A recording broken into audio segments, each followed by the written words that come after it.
Salam saudara-saudara, kembali bersama kami di channel Injili. Pertama-tama perkenalkan, nama saya Sarifah Zaid. Saya mahasiswi STT Hagiasmos Mission Jakarta, dan saya akan memaparkan makalah saya Dogma 5 yang berjudul Penatua. Sebagai latar belakangnya yaitu hampir semua gereja di Indonesia mengenal yang namanya penatua atau jabatan penatua. Banyak anggota jemaat tidak dapat membayangkan bahwa ada jemaat tidak mempunyai penatua. Di samping pendeta, penatua anggap sebagai jabatan gerejawi yang paling penting dan yang paling terhormat. Banyak orang menduga bahwa hal itu turut disebabkan oleh ajaran yang salah dengan ketiga jabatan Kristus sebagai raja, nabi, dan imam. Mereka mengatakan bahwa penatua memangku jabatan yang tertinggi atau jabatan rajawi. Dia akan mengaku jabatan yang paling sentral atau imamat. Oleh karena itu banyak menimbulkan salah paham, masalah juga, malahan juga kadang-kadang kekacauan dalam gereja. Sebab pendeta-pendeta atau penatua-penatua dan diaken-diaken bukan pejabat-pejabat atau dalam arti yang sama seperti pejabat-pejabat dalam pemerintahan. Baiklah, kita akan masuk dalam pembahasan yaitu penatua dan jabatannya. Banyak orang menduga juga bahwa hal itu turut disebabkan oleh ajaran yang salah tentang ketiga jabatan Kristus yaitu sebagai raja, nabi, dan imam. Selanjutnya mereka mengatakan bahwa penatua memangku jabatan yang tertinggi atau sebagai jabatan rajawi. Jabatan dan jemaat. Tentang relasi atau hubungan antara jabatan dan jemaat, para ahli tidak mempunyai pendapat yang sama.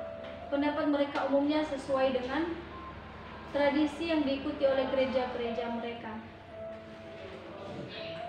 Tipe teologi jabatan yang pertama ialah tipe teologi jabatan Katolik atau High Cross, yang dianggap sebagai suatu sakramen yang oleh suatu janji tertentu dari Roh Kudus. Pemangku jabatan bukan saja berdiri berhadapan dengan jemaat tetapi juga menempatkan di atas jemaat. Tipe teologi jabatan yang kedua ialah tipe teologi jabatan klasik atau reformatoris. Tipe teologi jabatan ini bukan saja menempatkan pejabat berhadapan dengan jemaat melainkan juga di dalam jemaat. Tipe teologi jabatan ketiga ialah tipe teologi jabatan gereja bebas. Tipe teologi jabatan ini menganggap pejabat tidak lebih daripada suatu pengkhususan dari jabatan orang-orang percaya. Penatua dan pekerjaannya dalam jemaat. Dalam bidang pengawasan, dalam bidang pimpinan, dalam bidang pengembalaan, dalam bidang kunjungan rumah tangga. Nah, kita bisa lihat dalam arti bidang pengawasan yaitu gereja yang ditugaskan untuk memberitakan firman Allah kepada anggota-anggota jemaat. Dan bidang pimpinan yaitu penatua dan pejabat-pejabat gerejawi yang lain ditugaskan untuk memberikan pimpinan kepada jemaat. Dan bidang pengembalaan yaitu penatua ditugaskan untuk menjaga dan mengembalakan kawanan domba Allah yang dipercayakan kepadanya. Dan bidang kunjungan rumah tangga yaitu bidang ini adalah bidang yang paling penting dalam pekerjaan penatua. Mengapa penatua dengan tugas khususnya? Pertama, sifat jabatan gerejawi tidak dapat menerima cara ini karena penatua dengan tugas khususnya hanya melayani suatu fase saja dari pelayanan yang sebenarnya, sedangkan fase-fase yang lain tidak dapat perhatian.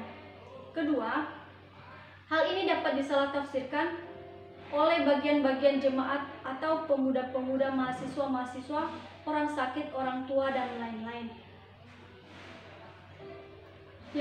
yang mendapat pelayanan dari suatu penatua yang dikhususkan bagi mereka. Ketiga, ganti integrasi seperti yang kita baca dalam kitab suci jemaat.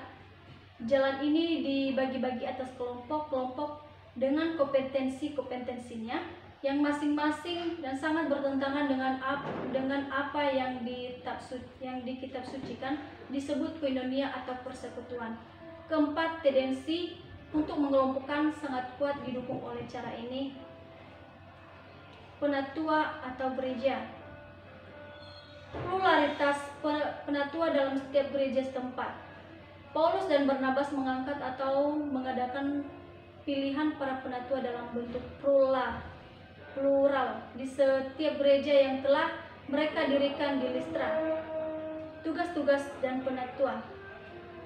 Kendati Paulus memberikan Titus ajaran yang amat jelas dalam dua bagian yang panjang dari surat-suratnya mengenai syarat-syarat penatua, itu tidak menguraikan tugas-tugas penatua.